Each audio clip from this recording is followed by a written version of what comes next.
Welcome back to the channel everyone. मैं हूं CA कविता और आज हम डिस्कस करेंगे कि आईटीआर 1 फाइल करते टाइम ऐसी कौन सी मिस्टेक्स हैं जिनका होना बहुत ज़्यादा कॉमन है और उन मिस्टेक्स को आपको अवॉइड करना है। देखिए, अगर इन 8 में से कोई भी मिस्टेक आपसे हो जाती है तो आपकी आईटीआर डिफेक्टेड हो सकती है या आपके पास नोटिस आ सकता है इनकम टैक्स डिपार्टमेंट में।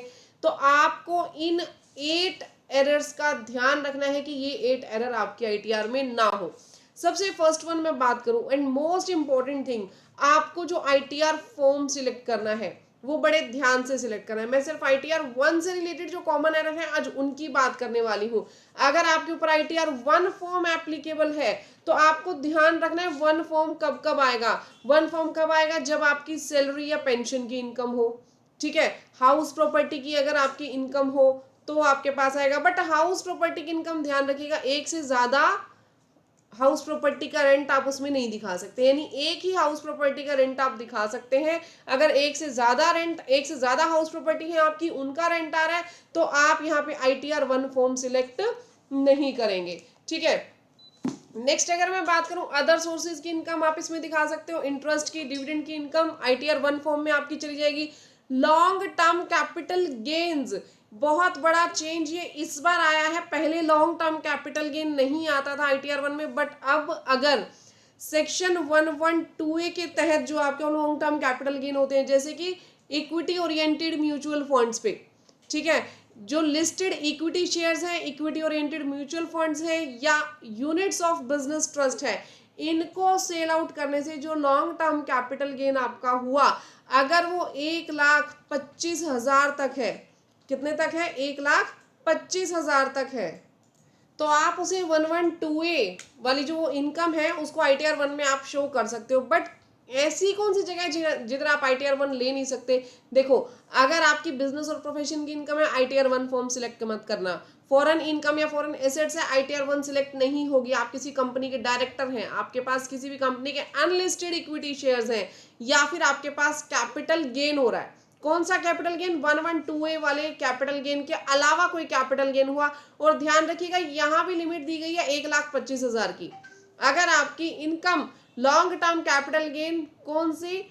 112A वाला लॉन्ग टर्म कैपिटल गेन, उसकी इनकम 1,25,000 तक है तो आप आईटीआर 1 फॉर्म सिलेक्ट कर सकते हैं, अदरवाइज नहीं कर सकते। या फिर 112A के अलावा कोई अदर कैपिटल गेन है, लॉन्ग टर्म कैपिटल गेन, तो आप आईटीआर 1 फॉर्म सिलेक्ट नहीं करेंगे। Right everyone. नेक्स्ट अगर मैं बात करूं, आपको एआईएस और फॉर्म 26A इनके मिसमैच पे बहुत ज्यादा ध्यान देना है। देखिए, आपके पास इंफॉर्मेशन आई होगी कहां पे? फॉर्म 26A में आई होगी, एआईएस में आई होगी। क्लियर? तो इन दोनों के अंदर जो भी इंफॉर्मेशन आई है उसको अपनी आईटीआर में याद से कंसीडर कर लेना, ठीक है। इसके अलावा बैंक स्टेटमेंट, उसको भी ध्यान से देख लेना। बैंक स्टेटमेंट में अगर कोई भी इनकम आपकी ऐसी शो हो रही है या ट्रांजैक्शंस बहुत ज्यादा हो रही है तो आईटीआर फाइल करते टाइम उसका खास ध्यान रखना। जितनी भी अदर इनकम एआईएस या 26A में आ रही है वो आपको बतानी जरूरी है। जैसे कि इंटरेस्ट इनकम अगर आपके आ रही है सेविंग बैंक अकाउंट में या फिक्स डिपॉजिट पे, डिविडेंड आपको रिसीव हुआ, या टीडीएस टीसीएस की जो भी एंट्रीज है, फॉर एग्जांपल आपका टीडीएस डिडक्ट हुआ है 194I में, कहां पे? 194I में। तो जिस सेक्शन के अंदर टीडीएस डिडक्ट हुआ है, ध्यान रखिएगा प्रॉपर वही इनकम आपको दिखानी जरूरी है। ऐसा नहीं है कि आप इसको अदर सोर्सेज में डाल के और चलता कर दोगे, नहीं। प्रॉपर हेड के अंदर आपको इनकम दिखानी है। आपने देखना है कि टीडीएस कौन से सेक्शन में डिडक्ट हुआ है, क्लियर? उसके अकॉर्डिंग आप इनकम दिखाओगे। अब ये हाउस प्रॉपर्टी इनकम है, रेंटल इनकम आपको रिसीव हो रही है, तो यहाँ पे जब रेंटल इनकम रिसीव हुई है तो प्रॉपर इनकम के हेड में जाकर के आप इसको दिखाओगे। डिविडेंड अगर आया आप लोगों के पास तो डिविडेंड में जाकर के दिखाओगे, कमीशन आया तो कमीशन में जाकर के दिखाओगे। तो प्रॉपर इनकम प्रॉपर हेड के अंदर दिखानी जरूरी है जब भी आप 26A और एआईएस को ट्रैक करेंगे। ध्यान रखिएगा, अगर एसएफटी की ट्रांजेक्शन उसमें कोई आ रही है, यानी बहुत ज्यादा कैश डिपॉजिट है या बहुत ज्यादा कैश विड्रॉवल है, तो वो एंट्रीज का भी ध्यान रखना जब आप अपनी इनकम टैक्स की रिटर्न फाइल करेंगे। क्लियर?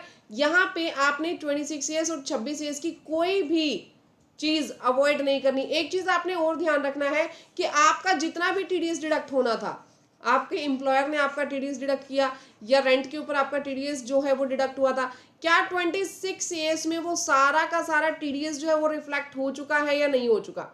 अब देखिए टीडीएस तो डिडक्ट हुआ था 1 लाख रुपीज, लेकिन अभी तक रिफ्लेक्ट हुआ है 80,000 रुपीज। तो ये पूरा रिफ्लेक्ट होने देना, पहले आईटीआर मत फाइल कर देना, पहले इसको पूरा रिफ्लेक्ट होने देना। अब मैम रिफ्लेक्ट नहीं हुआ तो क्या करें?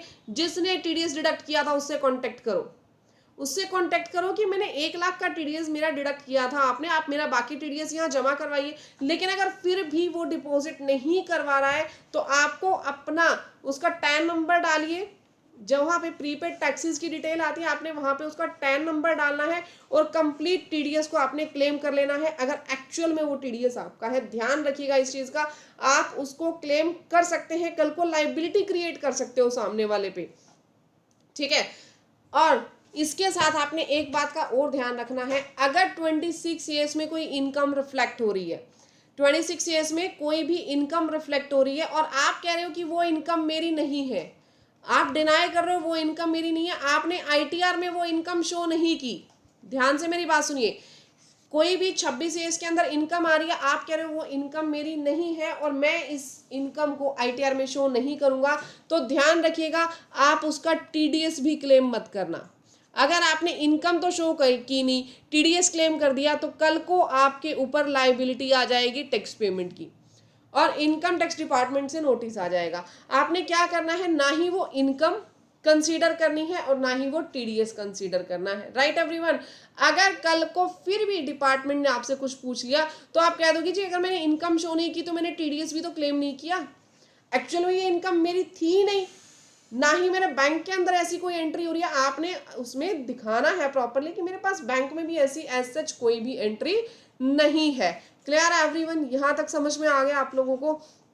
तो 26 ईयर्स और 26 ईयर्स और एआईएस को ध्यान से कंसीडर करना जरूरी है। और एक सबसे बड़ी चीज जो आप सब लोग भूल जाते हो, एक ऐसी इनकम है जो ऑलमोस्ट 90% लोग जो है वो भूल जाते हैं दिखानी, वो भी रिफ्लेक्ट कर रही होती है 26 ईयर्स में और एआईएस में। अभी पहले 26 ईयर्स में आती थी, अब एआईएस में आपको डिमांड एंड रिफंड के अंदर आती है। मैम डिमांड एंड रिफंड में कोई इनकम नहीं आती, वहां तो सिर्फ ये आता है कि अगर हमारी कोई डिमांड है डिपार्टमेंट की तरफ से तो वो शो होगी, अगर कोई भी रिफंड हमें डिपार्टमेंट से लेना है तो वो यहाँ पे शो करेगा कि लास्ट ईयर हमें इतना रिफंड मिला था, ठीक है, रिफंड मिला था। आपका जो रिफंड था, आपका रिफंड बनता था 10,000, लेकिन डिपार्टमेंट ने आपको दिए 11,200। होता है ना ऐसा कि आपका रिफंड कितना बनता था 10,000 का, डिपार्टमेंट ने दे दी 11,200, कितने एक्स्ट्रा दे दिए? 1,200 मैम एक्स्ट्रा दे दिए। तो मैम ये तो डिपार्टमेंट क्या करता है, इंटरेस्ट पे करता है हमें, डिपार्टमेंट हमें इंटरेस्ट पे करता है, जो डिपार्टमेंट कई बार लेट हमें रिफंड देता है तो उस रिफंड के ऊपर हमें इंटरेस्ट मिल जाता है, ये ब्याज का पैसा है। हाँ ब्याज का पैसा है, तो ब्याज का पैसा क्या हुई? आप लोगों की इनकम। ये ब्याज का पैसा भी आपको एज अ इनकम कंसीडर करना है, हम लोग इसे भूल जाते हैं। तो आपको क्या डालना है, अदर सोर्सेज के अंदर interest on TDS refund, interest on TDS refund का प्रॉपर वहां पे कॉलम बना होता है, आपको वहां पे ये ब्याज जो है ये एंटर कर देना है, ठीक है, इस बात का ध्यान रखना।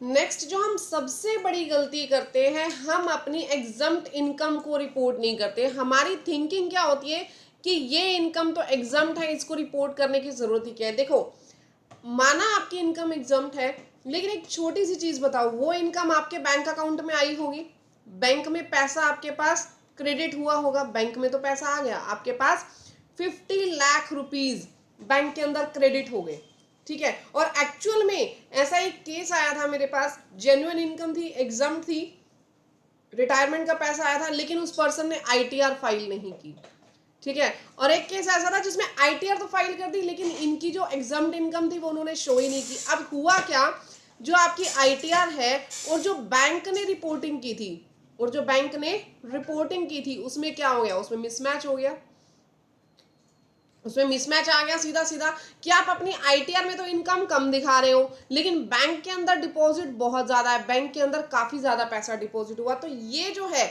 ये बीच का मार्जिन कहां से आया, इसका मतलब आप कुछ इलीगल एक्टिविटीज कर रहे हो, आप जो एक्टिविटीज कर रहे हो उसमें कुछ ना कुछ झोलमाल है।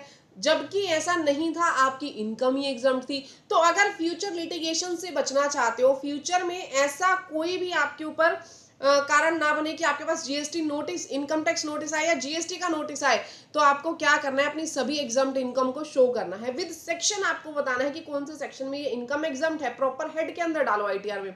फॉर एग्जाम्पल, आपको पीपीएफ ईपीएफ की मेच्योरिटी हुई, लाइफ इंश्योरेंस से कोई पैसा आया, एग्रीकल्चरल इनकम से कोई पैसा रिसीव हुआ, interest from tax free bonds, कोई टैक्स फ्री बॉन्ड्स हैं उनसे अगर कोई पैसा आया, और या अदर कोई आपके पास एग्जम्प्ट इनकम है जिससे आपके पास पैसा रिसीव हो रहा है, वो आपको सारी की सारी शो करनी आईटीआर में जरूरी है। अगर आप आईटीआर में नहीं बताएंगे तो डिपार्टमेंट को कैसे पता चलेगा कि आपके पास इतना पैसा कहां से जनरेट हुआ। क्लियर? देखिए, अगर आज आप बताना भूल जाते हैं, मैंने साफ तौर पे लिखा है, अगर आज बताना भूल गए एग्जम्प्ट इनकम को, तो कल को इंक्वायरीज के लिए रेडी रहना। बहुत सारे केस इसमें फंसते हैं क्योंकि आपका सारा पैसा जो भी बैंक के अंदर रिसीव हो रहा है वो सब ट्रैक कर रही है गवर्नमेंट, तो अपनी सारी की सारी एग्जम्प्ट इनकम बतानी जरूरी है।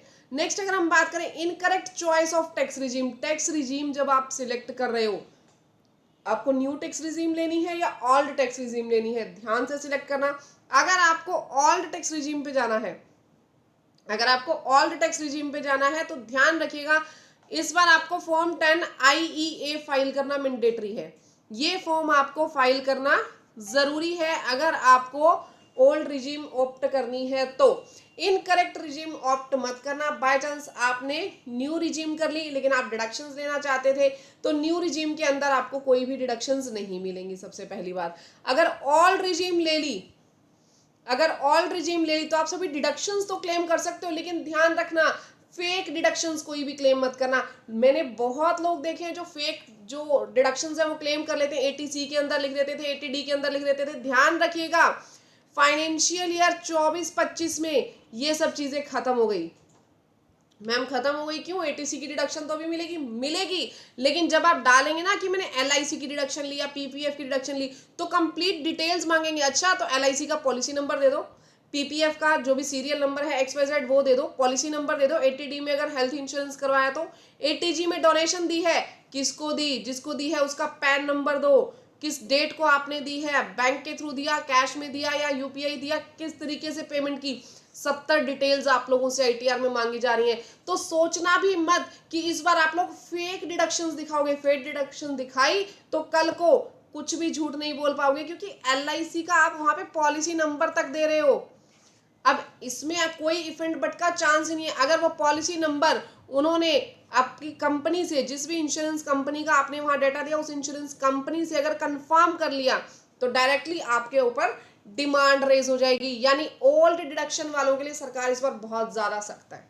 ठीक है, तो यानी डिडक्शंस लेनी है तो क्या क्या रेडी रखना है? अपना प्रूफ रेडी रखना है, करेक्ट सेक्शन के अंदर आपको दिखाना है, पैन जो है डॉनी का वो दिखाना जरूरी है।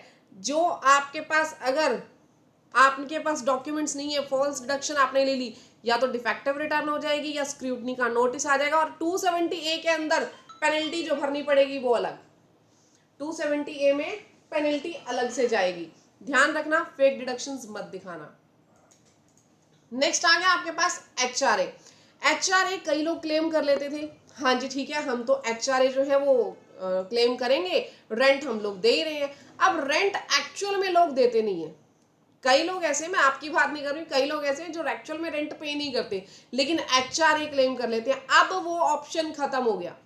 आपको लीगली वहां पे सब कुछ देना है, किस पर्सन से आपने रेंट पे मकान लिया हुआ है, किसको आप रेंट दे रहे हो, उसका पैन नंबर क्या है, उसका नाम क्या है, कंप्लीट एड्रेस आपको देने हैं। अब फेक रेंट क्लेम्स नहीं चलेंगे, तो अवॉइड करना कि आप फेक कोई भी ऐसी डॉक्यूमेंटेशन ना दिखाएं अपनी आईटीआर में, अदरवाइज आप फंसोगे, सामने वाला भी फंसेगा। और जितनी भी ट्रांजैक्शन है that must be from bank account, but 10,000 से कम का अगर आपका रेंट है पर मंथ, वो आप कैश में दिखा सकते हो, क्योंकि cash payment up to 10,000 allowed है।